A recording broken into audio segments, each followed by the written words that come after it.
Dexteram Testing, Alpha Testing Procedures for Shroud of the Avatar, Personal Container Limits. This video is pretty lengthy, but it's just going to show you the steps I took up until the point where I experienced a critical crash.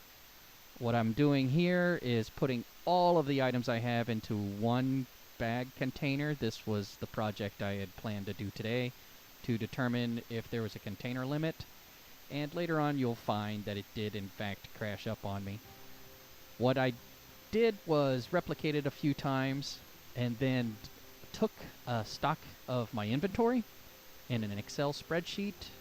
I discovered that some items were unusually weighted. For example, a picture might weigh 10 pounds, a weapon only weighed 5 pounds, miscellaneous. You get where I'm going with that. It didn't really matter.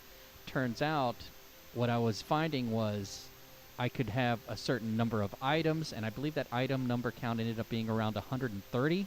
You'll see it later on. I put a splash over the top of the video.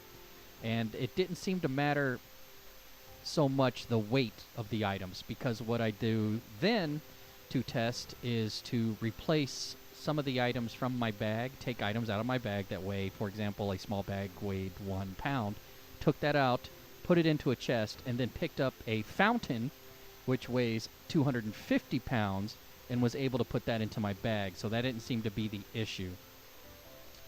I'll let this run out. You can take a look at it.